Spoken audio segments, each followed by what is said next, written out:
much for being here this evening. I really appreciate it. So, um, just quickly, my name's Stephen Martin. I'm the leader of Scottish Dance Theatre Youth Company, and I've been the leader for 7 years now. And actually, it's quite nice to do this with you two, as you're two of my longest serving members. So, do you guys just want to introduce yourselves? So, maybe we'll start with Taine. Yeah. I'm Taine Kinstray. I am a current student at Northern School of Contemporary Dance, and I'm also a current support worker with the youth company. I'm able to work with them virtually from Leeds. Yeah. And you joined, when did you join the company? You've got quite a long relationship. Yeah. I think I was 12, so it would have been 2013. Wow. Oh. And Farrah? Yeah, hi, I'm Farrah. I'm 18 years old. I'm currently studying HND in Contemporary Dance with the Scottish School of Contemporary Dance. I've been with Dundee rep since I was 7, so 11 years now, which is crazy, and I've been in a youth company for another 6. And That's that's me. Good stuff. It has been fairly scary with it going on. I feel like just as young people, we also lead very active lives. So having that stop so suddenly, it was quite jolting. I don't know what else to say. Really, it's been difficult.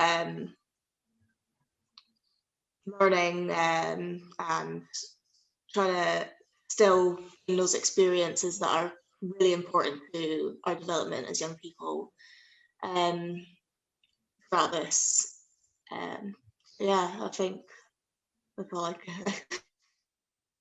It's hard as well because it all happened overnight, didn't it? It was just like one minute everything was there normal, and the next everything was tipped upside down. For me, then I turned 18 during the pandemic, so a lot of things that classic 18-year-olds would do, I didn't get to really have it all. And I've always been a bit of an outsider because I was also home educated, so it kind of felt like I just went even more to the extreme. But then again, because of my earlier years always being at home, then the pandemic kind of really brought me back to that, and I didn't realize how much I had lost that connection with my family and things whilst being so busy and being out the whole time. Dancing is you don't dance at home ever. Normally you would never do that. It's not a thing that would happen. So it kind of brought me back to my family and more into my own headspace, and found me time to kind of get connected with myself again and where I've come from. So yeah. The being away from home is quite a difficult thing, especially when with travel restrictions I'm not able to at home as often as I'd like during reading weeks or during holidays. I did manage to get home for over Christmas, but there was a point it was almost could I, with the travel restrictions, could I actually get home? And then with the lockdown in Scotland happening in January, it was a question of, do I go back to college? Do I come back down to Leeds? Do I go back, or do I just stay home? Whereas there was pros and cons of both. I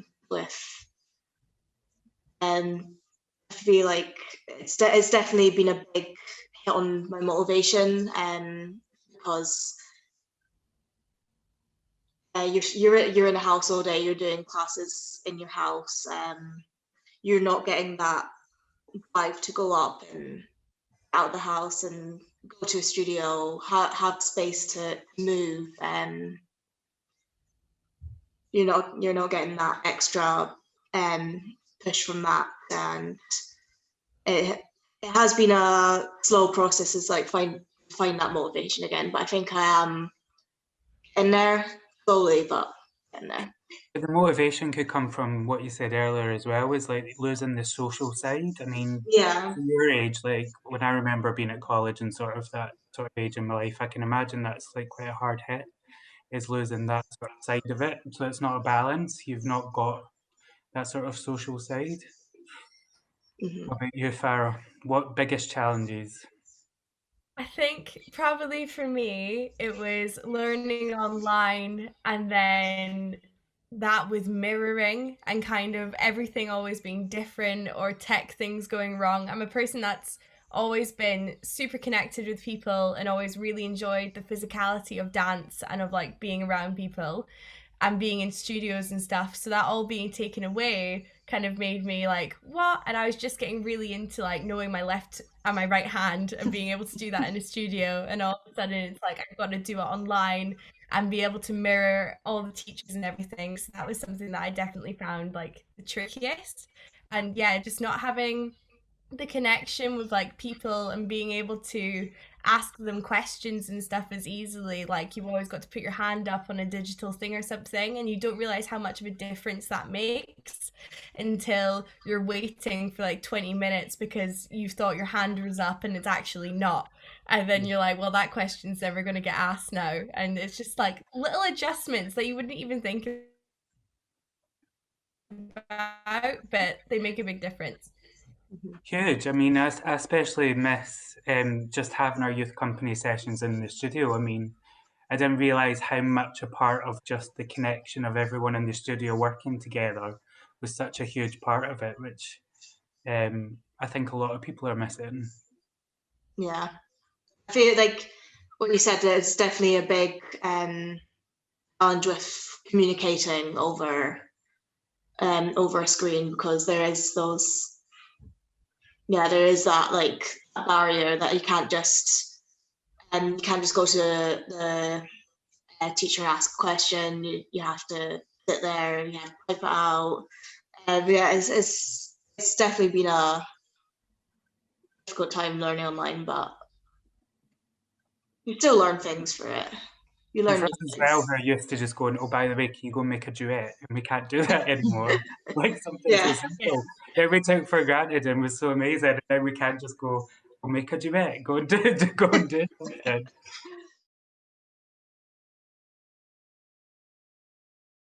I definitely feel like I've had to pick up a new way of moving as a dancer, because I've always been a very floor person. Yes, you have. Yes, you have. I like to move through the space, so having that restriction on my space and not being able to drive that forward again has been And you're not someone in marks either. Like if even no. like oh, since when I first met you, if we're in the studio and I go like Taine, do something, it's like 100% full Yeah, out. I've I've been marking a lot more than I would usually do. What about you, Farah? I think it's made me become a film person, which I never thought I would be, but I'm really into now like screen dance and finding different angles for things and being really interested in that. And I think when I was kind of doing, well, working on dance before this all happened, I was kind of like, oh, I just want to make like shape like and dance. But now I've kind of realized, oh no, I'm more interested in the art side of dance and kind of really exploring different themes and stuff through angles and tinting colors. And now I just sound like a nerd, but it is true. Like Oh, frames not and at how many all. frames you fit in a second and all of that has become like my life now.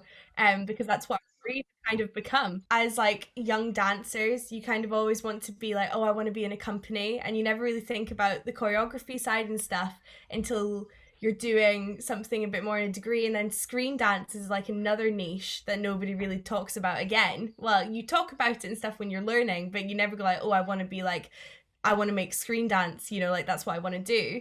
So then, because everything had kind of become that, and all of our assessments and everything, then you ended up putting actual effort into it. So then it was really interesting to kind of see how, yeah, it's just become something that I actually really love and really enjoy doing. And I feel like I can express myself almost even more and do more unusual and out there things than I could with just like a duet on stage. So yeah, I've enjoyed that part of it. But the linking thing as well might be you might be part of a whole generation of dancers now that fuse both. Once people start getting back in the studio, there might be a real fusion of both those things in more of a way than there's ever been. So, yeah, cool. The way you express things without saying anything is now suddenly very important. The way that like you look on camera, not like makeup wise and things, but I mean like the amount of talks that now happen that are like you look like you're not interested in class, whereas that wouldn't happen unless you were like sitting out in class before. Now it's like if you're sitting at your computer and you kind of just like turn off a bit, you suddenly have a lecturer messaging you being like, are you okay, what's going on, you look disengaged, like what's happening. So it's very different because all of a sudden people care a lot more about like every little thing because you're seeing so much less of the person, then everybody's paying attention to like minute details. So yeah, that's My, something that's my, changed. my favorite's this one. That's my new favorite when I'm teaching. Seriously. It's definitely been a struggle at the beginning, is especially because when we started back at college back in September, there was still a mix. We were still able to go into the studio. There's a mix of both online and classes in the studio. We were still getting that extra space, that extra little bit. So this term we've gone online full time. So it's definitely been a struggle adjusting to that. Doing class in, there's very limited spaces in our house that we can do class in, and then adjusting ourselves to those spaces. And the lecturers have been very accommodating with it, which has been nice, and they understand when you don't have enough space to do something, then they're quick to adjust something to fit for you. So yeah, it's been a struggle getting used to it, but I think having people around you who are going like through that same mentality has been also a bit uplifting through that. Have someone that I take classes in this room with, so it's better than I think it was better than being alone doing classes. It's nice to have that extra person, those extra people who are going through the same thing. And it's interesting as well because you really feel you miss the physicality of it and being able to do the ultimate and fire. You've almost found something new that sort of enhanced your practice. So there's kind of like two-way, and it will be like that for everyone. There'll be negatives and Yeah. positives for Yeah. that.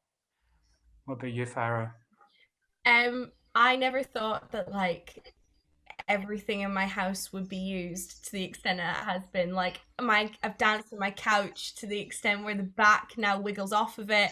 I have like stuff that I use for yoga, like yoga blocks that I've used as like things to put on top of my head to like make my adage better and like work on like développés about lifting up a hip. Like I've just ended up using random things in my house. Like I've danced with scarves, you know, one week. It's been a real mix up of just using random stuff. And I feel like obviously if you're not in a house, you wouldn't do that. I mean, I did a project called Project Y, which is run by Y Dance, and um the teacher was just like, oh well, find something to like do with your mouth. So what I did, this isn't advised, is that I got tons of like mini plastic bags and I put them in my mouth and I got my mouth very Disclaimer, plastic. disclaimer.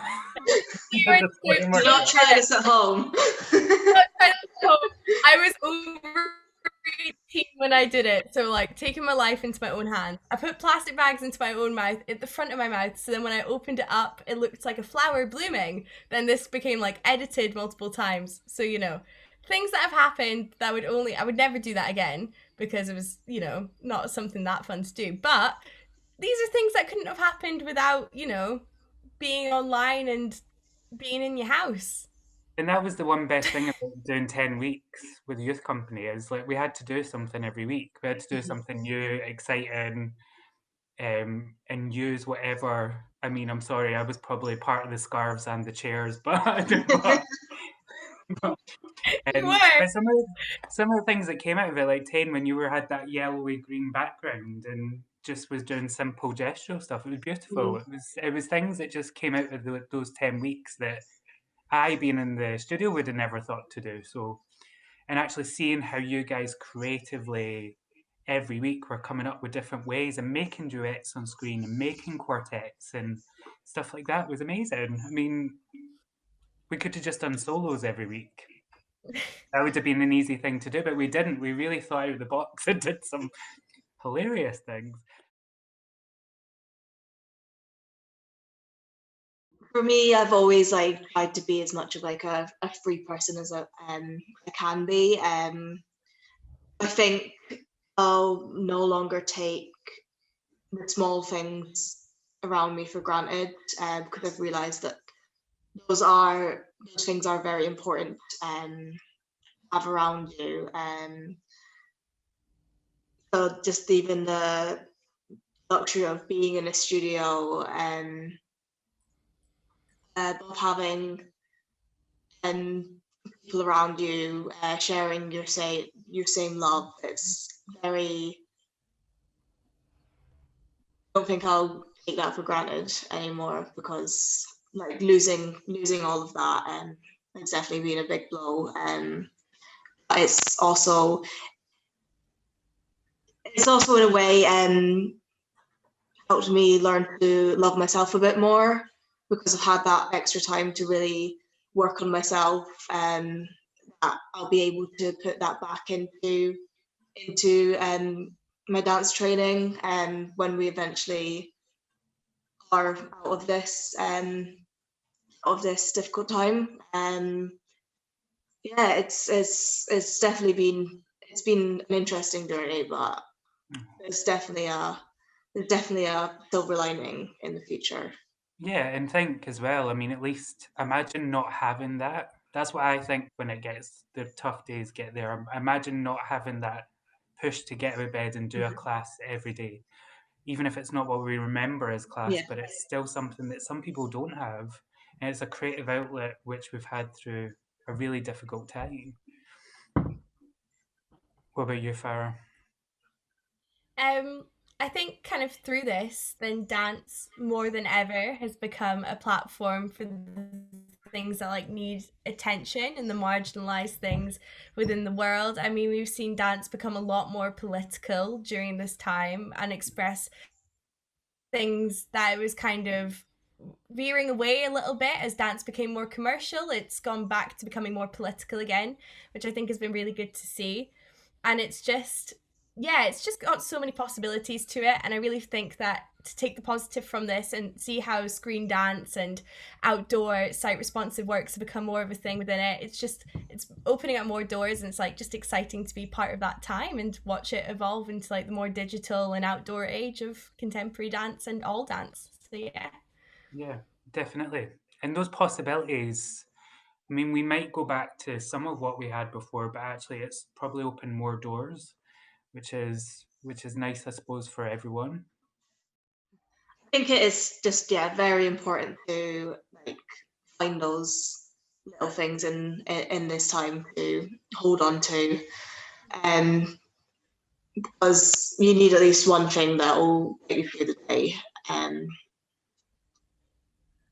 also I've lost where I was going with this.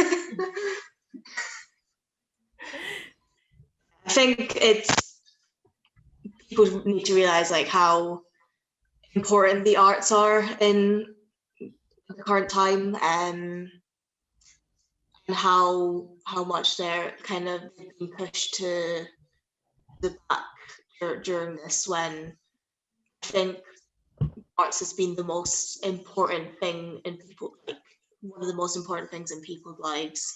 Get them through this time, because we've had Netflix and TVs and other streaming sites to give us entertainment. We've got music. We've got a lot of art around us that people, I think, take for granted. And during this time, they should have really realized how important those things were.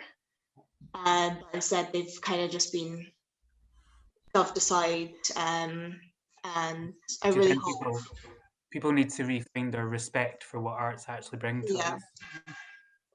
yeah, and Definitely.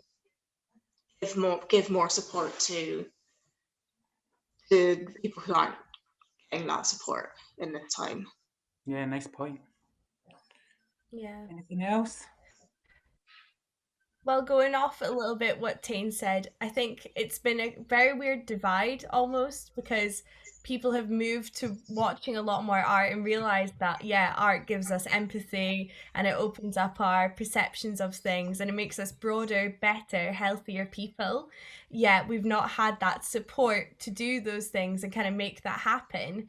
But I think as time kind of goes on and people are realizing that new art isn't kind of happening as much, and we're not getting that same thing of going to the theatre and having that like emotional release you can get from watching pieces that just connect you in that different way, then hopefully that will like make a bit of a fire underneath people so that we can get back that passion for the arts again, so that it doesn't become lost. And I don't think it ever will be, because people, we need art as a society and as a humanity. It's like a necessity to live for us. People just don't take that on board, but people will notice eventually. It's just going to take time.